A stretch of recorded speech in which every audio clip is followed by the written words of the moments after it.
The views, information, or opinions expressed during this series are solely those of the individuals involved, and do not necessarily represent those of the organizations they are affiliated with, and its employees. Let's get dialed in. There will always be somebody stronger, faster, and smarter than you. Surviving depends on your adaptability to change. Those who are the most adaptable are dialed in.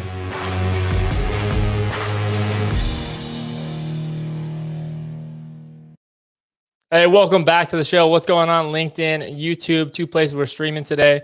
Say hello in the comments. Let me know where you're watching from. Got a presentation today at Lineup where we're going to be talking about, like, what is the value of a degree? There's been a lot of talk about this recently, and not to devalue education and not to shame it or anything like that, but really, what is the value of that piece of paper? Right. My personal story with this has been kind of interesting, right? I got where I was without the piece of paper. And I only went back afterwards and got that degree. And did the degree make or break me? I would argue, no, it did not. Right. And I think a lot of us can resonate with today's guest and the topic of, going into business, climbing your career without a degree, what it's like. And does it make or break you? Is it necessary? So today's guest, bring him in, introduce him. It is Aaron Randall. He's the head of IT infrastructure for Kubota, and talking about without a degree right now, and talking about his career and how he has got to where he is right now without that piece of paper. So let's bring him in. Aaron. Welcome, Aaron. Hey, Kyle. Thanks. Yeah, welcome to the show. So, we're talking about being dialed in, being the most adaptable to change, right? And, throughout your career, you are where you are, no degree in hand. And let's talk about that a little bit. There's some challenges with that, obviously, but there's, it depends on where people place value in this degree versus, we're not talking about shaming education. Education is important, but that degree, right? Yeah, if you look at any job description out there, 99% of them will all going to sit there and say they want a degree. Some want masters, some want all kinds of other things, and so it is a hurdle when you're out there searching for jobs or just looking, and everybody wants everybody to have that piece of paper. Yeah, absolutely. And so you've gotten to where you are without that degree. Tell me a little bit about I think it's an incredible accomplishment, right? Not to discredit anyone that has their degree, right? But tell me a little bit about kind of the journey and the struggle to get there. Yeah, for sure. So I grew up in small town Iowa, eastern Iowa, loved it up there. Was an okay student, we'll say, and when it came time to go to college, I attempted and tried, and it just kind of wasn't the time for me to make that transition. So I ended up enlisting in the Marine Corps, and I say I got a degree of hard knocks from the Marine Corps, and I think that's fairly true. And outside of that, I got a lot of really good training, lots of really good discipline and work ethic out of that, and transitioned out into the civilian world where I'm at now. And I think a lot of that, minus the actual having the piece of paper, what I learned from what I took from the Marine Corps, and the work ethic that I was raised with, I think those molded together has got me to where I've gotten today. Absolutely. And how do you go about managing perceptions of that, and really overcoming perceptions, right? Because my personal journey with that, I remember the day I was actually working out of an AT&T retail store, and I was making really, really good money. And in my degree program, they're like, yeah, after you get your degree, you'll go out there and make 40,000. And I was I was already well above that, working at the mall for AT&T, and it was hard for me to get motivated to do the school when I'm already excelling what they said that the expectations would be afterwards, right? So talk a little bit about that, about how you've overcome perceptions and expectations. Yeah, the biggest thing I think that really comes in, and I learned this a little bit later, but kind of had enough of it in the beginning, where your network is a big part of that, right? And most jobs aren't posted online as you kind of move up the chain, and it's really who you know. And I think you obviously know that, and probably a lot of people listening do too. And so I was blessed in early on in my career that some people took some chances on me. Not having that degree. But once you kind of get in front of somebody and you can actually sell yourself and what you can do, I think that's how I've kind of progressed through my career is having that network. So when those jobs come up and you get that interview, it's hard to get through some of these online. Submit your resume and it scans and does all these things. And if it doesn't see degree, a lot of times you're kicked out. Or if you look in any HR system or, recruiting system, it says degree. If you said no, you're probably excluded almost immediately. And that's really, just sad that happens, but it does. And I've leveraged my network to help me, get around that. And I think that's a big piece of that. Yeah, no, absolutely. The old saying, right? Your network is your net worth. I mean, that old saying gets a little tired, but it's still true, right? It's Very still true. very much relevant and still very much true, especially now. Like, now we're doing a lot of virtual networking and a lot of digital networking, so it's even harder to branch out. And we all have I think we all have those friends or those people in our lives that we know that like someone with like a really really high IQ, like someone that like wow they are smart. Yep. And it's not always the case, right? But oftentimes they struggle with like the EQ side of like connecting with people and like reaching out and connecting, and that's they're often left with less opportunity. Like it's a weird paradox, right? They're often left with less opportunities than other people that maybe have a lower IQ, but they're more relatable. They're more emotionally connected to people around them, and they have a larger network. So that Yep. larger network lands them more opportunities, right? Yeah, it does. And I've worked and had people work for me that are the people that you're like, yeah, I don't really want you to talk to people. You're probably best suited off and sitting in the server room. But as leaders and in this industry, you really need to help kind of grow these people and kind of, hey, you really kind of need to work on those interpersonal skills and be able to carry on conversations with people. And then I take that and say, hey, I'll still recommend people. Like if I know this person or whatever, and somebody's looking for something, I'm like, hey, they may not be the best from a personal skill standpoint, but they're really good in this area, and I think you should take a look at them. And so it's just the full circle of helping people that maybe aren't quite there yet, and but really getting people to understand how important that network is and how important it is to be able to do that, because it's just too huge in this day and age to not have that there for you. Yeah, no, absolutely. Well, do you think it's something that you can like innately learn? Like you can like learn AQ, you can acquire more EQ, more emotional intelligence, you can acquire more AQ, adaptability quotient, or do you think it's like you either got it or you don't? I've seen people that have come along. I don't think you're ever going to go from one extreme to the other. Yeah. I think you can, a lot of times it's more of a comfort thing for some people. They're just not comfortable, walking up to, let's say, the CEO and just having a conversation. It's but if you can kind of get them and say, hey, go to these events or do these things. And you're gonna, then they start. You can see people kind of get out of their shell, and even if they group together and they're, but they're still kind of, knowing each other, that's still a plus, And but yeah, I think you either have it or you don't when it comes to both ends. But I think you can kind of gradually pull some of these, some of the people that aren't super comfortable with it into a middle state where they'll at least get out there and attend some user groups or something along those lines. Yeah, no, I agree. I agree. I don't think you're either a 0 or a 10. I don't think that at all. I think more often you're falling somewhere in between. But like when you're at these events, you can clearly observe the 10s, right? Because like they're Mhm. out there like shaking hands with everybody. Like they see everybody knows them. They're walking down the hall they can't walk down the hall without like 7 people saying, "Hey, what's up, Aaron?" Right? They can't, So so like, perhaps there is like a way that, from observing from afar, like you can start to like hone those skills, and you might be like imposter syndrome. You might be faking it a lot. And rightfully so, but eventually I think you can probably come to terms with it and find your groove there.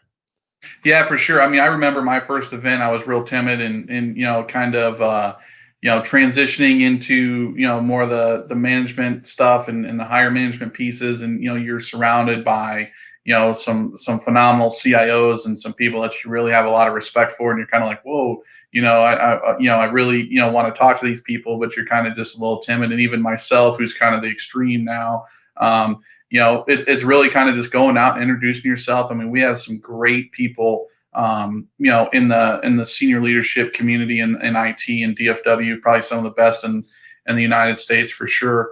It also takes people, those 10s, to start making introductions to, the other people, right? Rusty Kennington was a huge piece of my growing in this area. And still to this day, when we're at events together, he's like, introducing me to make sure that I, meet these people. And so it's, I feel it's part of, being a leader also is just to, do that stuff and get these people introduced to these other people. And then they'll start kind of breaking out of their shell.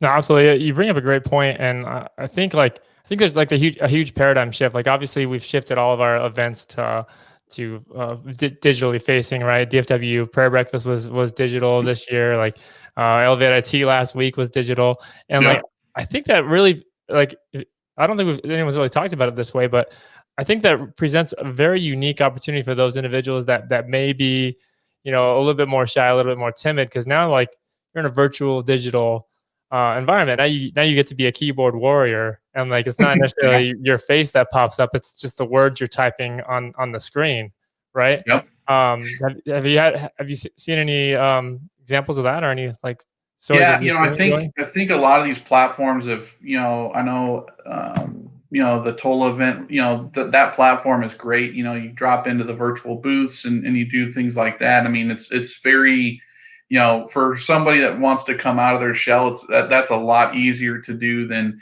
walk up and shake somebody's hand and try to have a conversation. So I think it's probably helped some people, to get out to these things. And I know it's helped me because there's obviously a lot of events that a lot of us would like to attend.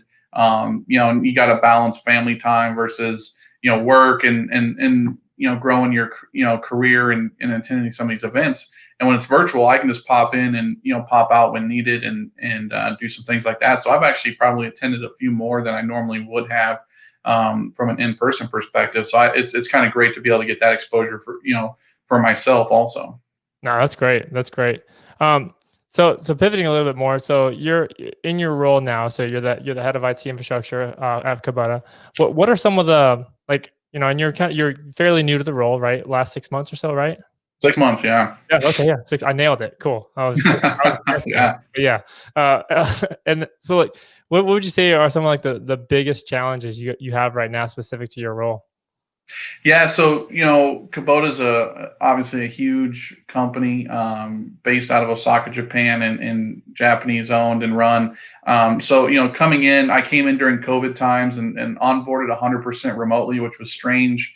Have never done that before. I know probably salespeople do it probably more often than regular people. The workers and so it was different. I have a large team, 20 plus members on my team, and to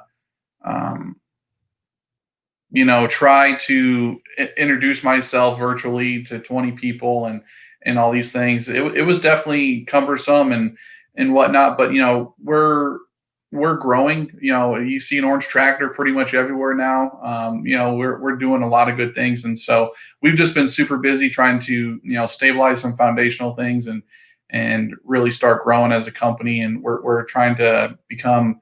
We're going through this huge program called One Kubota, where we're doing SAP S/4HANA in Azure and bringing some of our other companies in North America together. So it's pretty exciting times here. Oh, that's awesome. That's awesome. You mentioned previously, with respect to, yeah, I mean, yeah, you got here without a degree and you went to the school of hard knocks, and definitely relates to my story as well. H- how much value do you think that we're placing, like as a society, as in organizations, like are we overemphasizing the value we place on the degree versus the experience? I'm obviously biased since I don't have a degree. I think we are. When you look at certain industries and certain jobs, having a piece of paper, doesn't make somebody any better than the person that's been doing that job for 5 years already and has a lot of experience. So, and you look at how much degrees cost now. I mean, they're,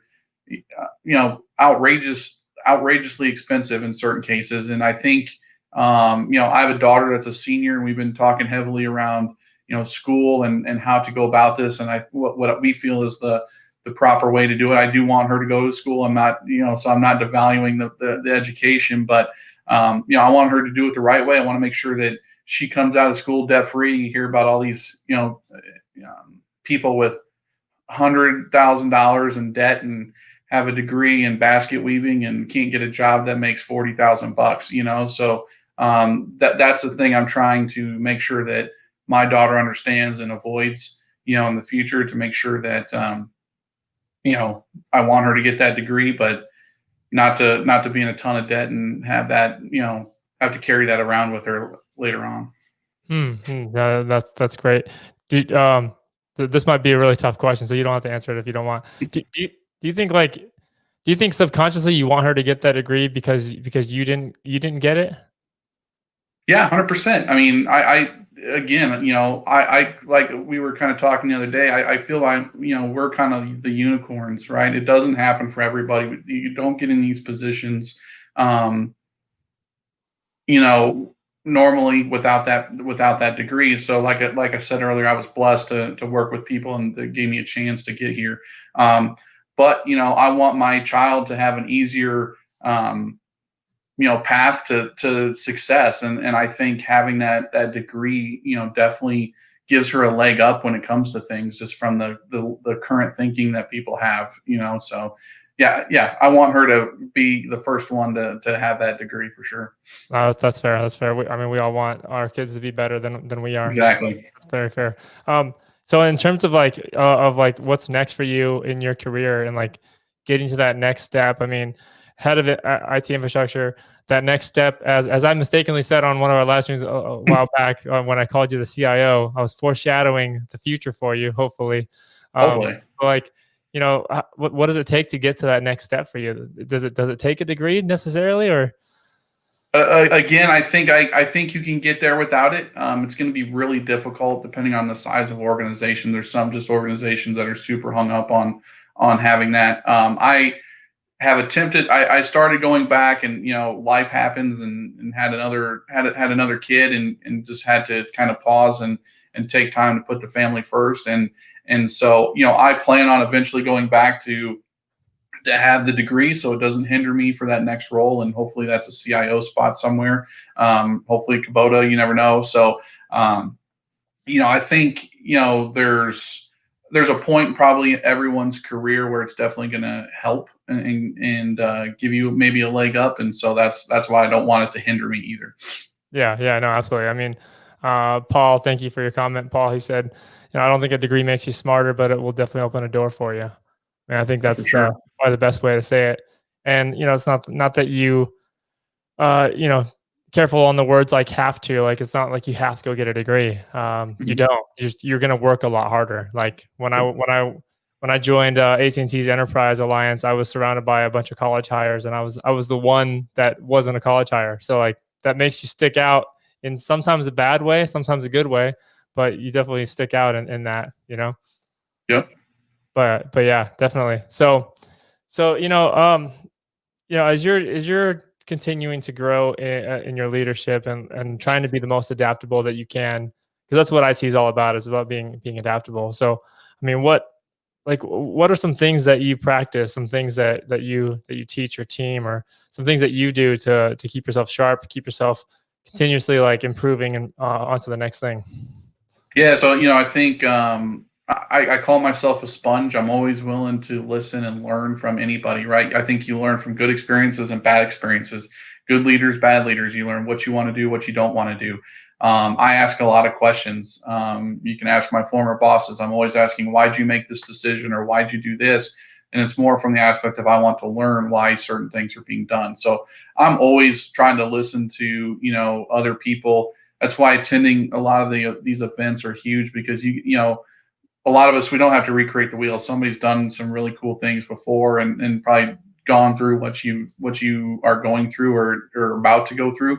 So I sit there and just listen and ask questions. I mean, there's so many good events out there, so many good people that if you shot them an email or a LinkedIn thing and said, hey, I'm going through this, I need to ask a question, you know 9 times out of 10 they're going to respond back and say, hey, sure, what do you got, or let's set up 30 minutes and let's have a conversation. Because I think that's the biggest part of how I've grown is really kind of getting to these things and understanding what's out there. And the other thing, I really had to step back and transitioning from an engineer into management and start setting, direction and strategy, is really, you're not going to be the smartest person in the room, right? And really kind of understanding that you need to understand technology as we move forward, and how it can work with our business partners, and really just kind of drive what's possible, right? And that's our whole goal, is to show everybody what's possible, and then work towards getting what they need to get done. So Oh yeah, no, absolutely. I mean, in IT leadership, I mean, you don't, to be successful, you can't be turning every dial and twisting every knob, right? You have to bring in the team that is smarter than you for a good reason, because yeah, that's what makes you a great leader, is bringing in that smarter tiger team, that's good at their focus area, and you having servant leadership to help them get where they need to go, right? exactly, 100%. And when I talk to my 20 employees, my whole thing was, I want to grow your career. I want you to be the next whatever. And so I sat down and had lots of conversations around, what is your career path. Some people kind of look at you with a stare like, I don't really know. And I'm like, well, okay, I want you to think about that and come back, and let's see, because I want you to get to that next level. If you want my job, great. We got to work on some things to get here. And same thing, I want to keep growing. So I'm always looking and following and seeing what people are doing, and talk to my boss, and learning those things. Right. And so um, that's a huge thing for me, is being able to kind of bring those people up, and really help their careers. Oh, absolutely. What would you say is like the something you take with you all the time that you can't get out of your head, like the best lesson or the best piece of advice you've ever received? A lot of people say, fail fast, and Rusty Kennington calls it learn fast, right? And so that, I think that's the biggest thing. It's only a failure if you don't learn from it. And so you're never gonna bat 1,000. And so the biggest thing is to learn from what you're doing, and don't get it down on you, because nobody's perfect. And so that, I think that's helped me out, because you're gonna stumble sometimes. You're going to miss a project deadline, or you're gonna something along those lines, or your idea wasn't the best. And I don't take things personally. I kind of brush it off, get back up, and move forward. And I think that's probably one of the best things that I've heard in that aspect of keeping me motivated, and something I always bring with me. So learn fast. I love it. Yeah, and obviously, mentorship is a huge part of your life. You mentioned Rusty more than a handful of times. So definitely, plus I'm on the inside, so I know a little bit. But definitely, he's been a mentor to you. So can you talk about a little bit about that, and like your relationship with that, and your relationship with mentoring others? Yeah, definitely. I mean, I think everybody needs a mentor, probably at least one or two. I think it helps you kind of, learn what's out there. So, to kind of touch on Rusty. Rusty was my mentor back when we worked both at Commercial Metals. I didn't work for Rusty in his organization, but we were very in the same skill set from a few things. And so, I sat down, and just talked, and learned, and really kind of tried to follow and understand some things that he was doing. And it's been great, and obviously kind of followed him to Corsicana. And now, I'm off here over at Kubota, and he's now at Henry Company. So it's him and I still talk probably weekly, I mean, and That's whether awesome. with some text back and forth and hey, bounce some ideas off each other and say, what'd you do here? What are you thinking about this? And this is what I'm running into. This is my thoughts. Just, it's always good to have that kind of second opinion, or, somebody kind of check you in certain situations for that, you know. So I'm a huge fan of having a mentor, obviously. And, I do mentor my employees and anybody that comes to me. We have conversations, and, I've helped people transition, had conversations around, somebody's out in the market. Hey, what can I do better? What, look at my resume and provide some feedback and some things like that.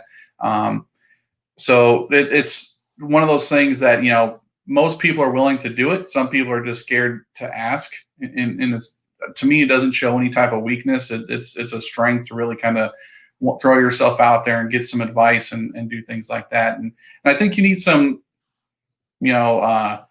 varying opinions, right? You don't want somebody just like you. That you don't need a yes man that's going to, or yes woman that's going to just tell you what you want to hear, right? You need that somebody that's going to check you and be like, no, you're not thinking right. This is, you're being stubborn, or, whatever, and really kind of hold you accountable from that aspect. So, I always like some diversity in those things, and they can be above you, they can be your peers, things like that. And I think that's where, I talked to a former employee or former peer of mine a lot, and she gives me some different opinions and different views because she looks at things differently too. So I value that heavily too. Oh yeah, no, absolutely. Maybe it's just my perspective on things, but I don't feel like a lot of people have that strong of a relationship like that. And I think it comes down to, I think that's what makes you adaptable here, is like having that, like, as the mentee, right? And you can probably attest to this, like, it's really kind of falls on your shoulders as the mentee to pursue a mentor resiliently, to resiliently pursue that mentor, right? Like, I'm sure like Rusty didn't just one day just start bringing you into his office all the time. Like, you to get to that point, like, you had to kind of resiliently pursue him as a mentor, right? Yeah, for sure. It wasn't, they're not going to come and say, hey, can I mentor you? I mean, Yeah. some people will do that if, they have up and comers in the organizations and stuff. They'll kind of, um, go pull those people. But I mean, always actively learning to get better.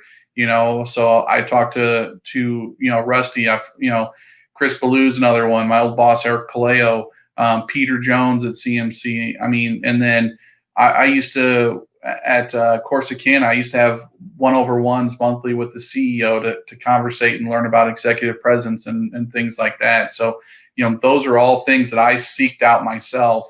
And we're asking these people, and they were, gracious with their time to be able to, to come do it. But, you can't sit back and let, just so, oh, somebody's going to pick me. It's not dodgeball in middle school, right? It's you go out and you're going to manage your success. And I think that's where, one thing that's helped me through my career is I'm always out there and really trying to grow, and I'm not going to let anybody or any hurdle get in my way to do that. Aaron, I completely love that. What you said there, it's not dodgeball. No one's going to come pick you.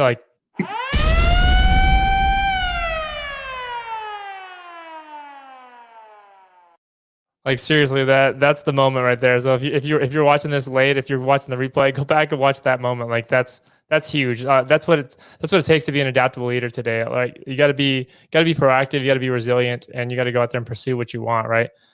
So many times, like, if you don't ask for things, you're not going to get things. It's plain and simple. Yeah, I'll tie it into, everybody complains, or a lot of employees complain because they don't get training. When you go back and look at how many people actually asked for training, it's minimal, and the people that asked normally got it. And so I tell my employees a lot of the times, I'm like, I'm here to guide your career, you're here to drive it. And so I'm not going to tell you everything that you have to do. If you want to sit back and have conversations, sure, we'll talk through it, and I'll give you guidance, but that you have to have the drive to get there. And I think that's where a lot of people fall short, is a lot of people have an expectation of, oh, to get this next role or this, I just have to keep, it's like, you need to know the steps to get there, and nobody's going to tell you. There's no secret sauce in any organization that in the military, it's a little easier. You got to check some boxes and take a test and, do this and, but I've never found that in the civilian world. So, people are scratching their head when it comes to that. So. Yeah, no, I think you're right. I think all of us really like, could take it upon ourselves to really think about our behaviors and like, are we justifying our behaviors, which we all do? Are we justifying them too much and turn them into excuses, or are we taking ownership in it and realizing like, okay, this was all me. This is my doing, and if I want to go to that next level, I need to change what I'm doing. Period. Right. So. Yeah, 100%. Yeah, I mean, you're driving the bus. Stay on it and keep driving it. Don't expect somebody to push it, or pull it up the hill for you. Yeah. No. Well said. Well said. So, couple more questions, and then we'll wrap. If you could get coffee or dinner or something with anyone that's ever lived, who would it be and why? Whew, that's a great question. Trying to make sure. There's no wrong answer. Yeah, I know, and I'm trying to make sure. Honestly, I would. It would be my grandpa Randall, my paternal grandpa. He died when I was in high school and never really had time to sit down and have some really good conversations with him.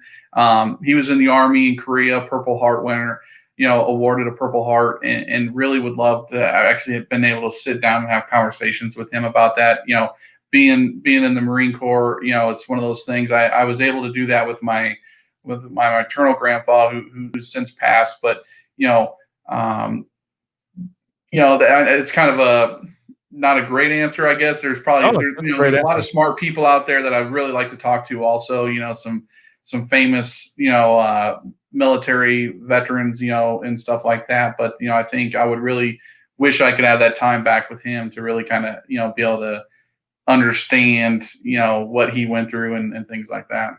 Hey man, the real answer isn't always the most popular answer, and that's okay, but it's the real answer, and that's what we wanted. So I think that's huge. I think if any of us could go back and talk to our great ancestors, our grandfathers, our great grandfathers, and beyond, like, I mean, how much value could that unpack for you, right? Definitely.